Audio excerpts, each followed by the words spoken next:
श्री स्वामी समर्थ. नमस्कार, मी कविताच किचनमध्ये तुम्हा सर्वांचे मनपूर्वक स्वागत. आजच्या आपल्या रेसिपीचे नाव आहे कटाची आमटी. त्यासाठी बघा इथे मी साहित्य घेतलेलं आहे. आता हा म्हणजे पुरणपोळी आपण करतो ना, पुरणपोळी करताना जे डाळीचं पाणी निघतं त्याचं हे पाणी आहे, त्याच्यापासूनच बनवतात कटाची आमटी. तर हा पाणी हे घेतलेलं आहे मी. त्याच्यासाठी तेल घेतलेलं आहे मी, 2 पळी तेल घेतलेलं आहे. हे खडे मसाले घेतले आहेत, 2 तेजपत्ते आहेत, हे बघा 2 तेजपत्ते आहेत, 2 दालचिनीचे तुकडे आहेत त्याच्यामध्ये, 5 काळी मिरी आहेत आणि 2 लवंग आहेत. असे हे खडे मसाले घेतलेले आहेत. 1 टेबलस्पून राई घेतलेले आहे, 1 टेबलस्पून जिरं घेतलेलं आहे, हिंग अर्धा टेबलस्पून हिंग घेतलेला आहे. इथे मी तीळ घेतलेले आहे, 2 टेबलस्पून तीळ घेतलेले आहे, 1 टेबलस्पून धने घेतलेले आहेत, 2 टेबलस्पून घरचा मसाला घेतलेला आहे, 1 टेबलस्पून मी खसखस घेतलेली आहे, अर्धा टेबलस्पून हळद पावडर घेतलेली आहे आणि गूळ घेतलेला आहे. आता हा मी चिंचेचा कोळ घेतलेला आहे. तर जेवढा चिंचेचा गोळी आपण घेतो ना तेवढीच गोळी आपण गुळाची घ्यायची. तर मी एवढी गोळी चिंचेची घेतलेली, त्याचा मी हा कोळ काढून घेतलेला आहे. आणि हे सुको खोबऱ्याचे काप घेतलेले आहेत, कच्चे सुको खोबऱ्याचे. आता हे आम्हाला भाजायचे आहेत. हे चांगलं भाजून घ्यायचं आणि याचं आपल्याला वाटण करायचे. आणि चवीप्रमाणे मीठ घेतले आणि थोडी कोथिंबीर घेतले आणि कढीपत्ता घेतलेला आहे. आता सर्वप्रथम आता मी गॅस चालू करून घेतलाय आणि गॅसवर कढई ठेवलेली आहे. आता आपण सुको खोबरं चांगलं भाजून घेऊया. सुको खोबरं चांगलं भाजूया आपण. चांगलं भाजून घेते मी सुको खोबरं. असं तांबूस कलर वर येईल असं सुको खोबरं भाजायचं, काळं पण नाही करायचं. आता आपण याच्यात टाकूया धने टाकू आणि हे जे खडे मसाले मधले फक्त तमालपत्र नाही टाकायचं, बाकी दालचिनी लवंग आणि काळी मिरी टाकले मी. हे भाजून घेऊया आणि हे तीळ पण टाकूया आणि खसखस सुद्धा टाकूया. म्हणजे आपलं सुको खोबरं चांगलं तांबूस कलर भाजून झालं ना का मग हे सगळं टाकायचं आणि याला पण थोडंसं असं हलकंसं भाजून घ्यायचं. बघा आपल्याला तडतडायचा आवाज येतो. आपले तीळ आता ते फुटतात आहेत, म्हणजे आपलं झालेलं आहे भाजून. गॅस बंद करायचा आणि हे जरा थंड झालं त्याचं आपण मिक्सरमध्ये वाटण करून घ्यायचं. ते थंड झालं का मी मिक्सरमध्ये याचं वाटण करून घेते. आता मी गॅस चालू करून टोप ठेवलेला आहे कटाची आमटी करण्यासाठी. आता आपण तेल घालून घेऊ. आपलं ते वाटण करायचे ते थंड होते तोपर्यंत आपण कटाची आमटी टाकायला घेऊ फोडणीला. तर तेल तापते. तेल तापलं का आपल्याला तेजपत्ता टाकायचा. तेजपत्ता टाकूया.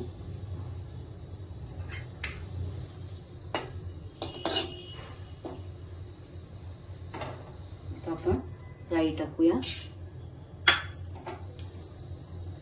जिरं टाकूया,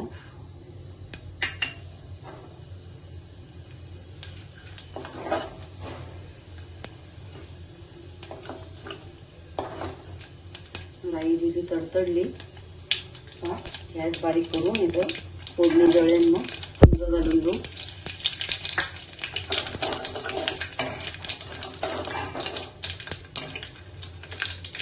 आता आपण कढीपत्ता पण घालून घेऊ.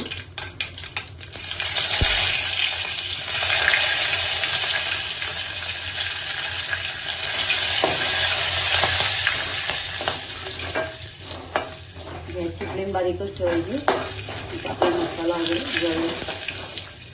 आता आपण हळद पावडर घालू.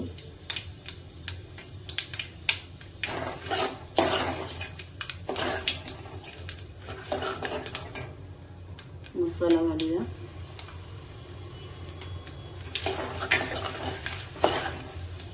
तर गॅस घालूया आपण. आता आपला मसाला जळेल. गॅस घालून हलवत राहू म्हणजे मसाला जळणार नाही. आता आपण वाटण करून घेऊ. आपण ते जे भाजून घेतलेलं सुको खोबऱ्याचे काप, खसखस, तीळ, खडे मसाले, धने, तर आपण आता याचं वाटण करून घेऊ.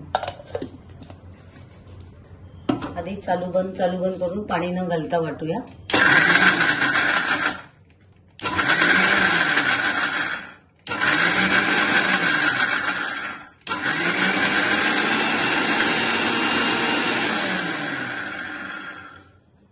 आता आपण पाणी घालू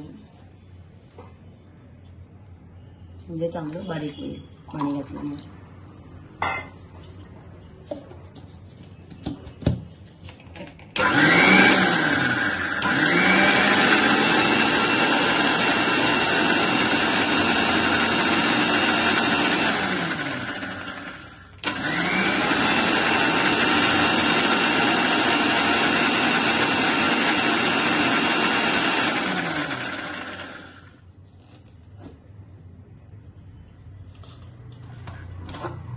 हे बघा आपलं वाटलेलं आहे वाटण। आता बघा आपण परत गॅस चालू करून घेऊया। तर गॅस चालू करून घेऊया। आता आपण हे वाटण घालून घेऊ। आपण जे केलेलं आहे ते वाटण घालूया।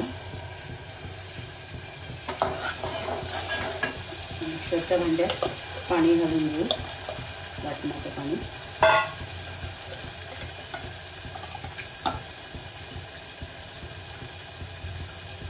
मिक्सरच्या भांड्याचं पाणी, वाटणाचं पाणी टाकले।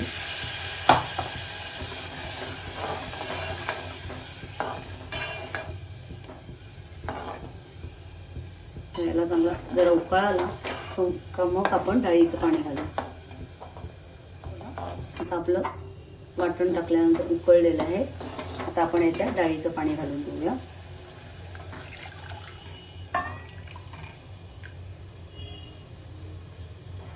डाळीचं पाणी आपण घालून घेतले। आता आपल्याला याच्यामध्ये चिंचेचा कोळ आणि गूळ टाकायचे। आता आपण हा चिंचेचा कोळ घालून घेऊ आणि गूळ घालून घेऊ।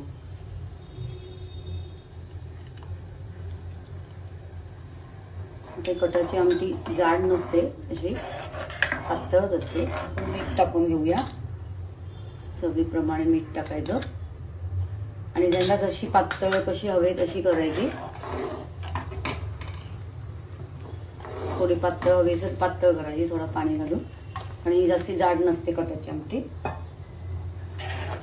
खूप छान लागते। भाताबरोबर, पुरणपोळीवर पण खातात कोण, नुसती पण छान लागते, पियाला पण छान लागते। थोडी कोथिंबीर घालून घेऊ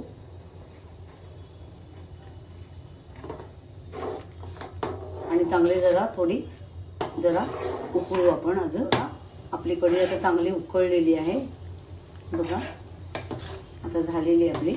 आता आपण गॅस बंद करून घेऊ। चांगली उकळली का गॅस बंद करू। आता त्याला हळूहळू वरती तवंग येईल। आपली झालेली आहे कटाची आमटी बघा मस्तपैकी। आता हळूहळू त्याला तवंग येत चाललेला आहे। आपण वरून कोथिंबीर घालून घेऊ, मस्त एक नंबर लागते चवीला। नक्की ट्राय करा तुम्ही। आता आपण काढून घेऊया।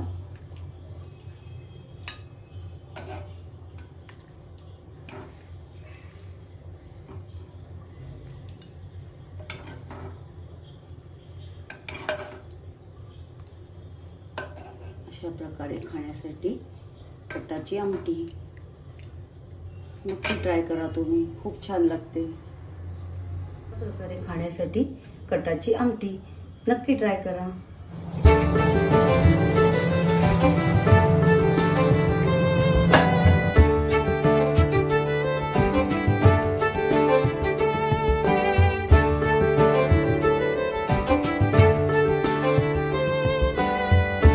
तुम्हाला जर माझ्या रेसिपीज आवडत असतील तर अशाच गोड तिखट नवनवीन रेसिपीज पाहण्यासाठी तुम्ही माझ्या चॅनलला सबस्क्राईब करा आणि बेल आयकॉनला प्रेस करा।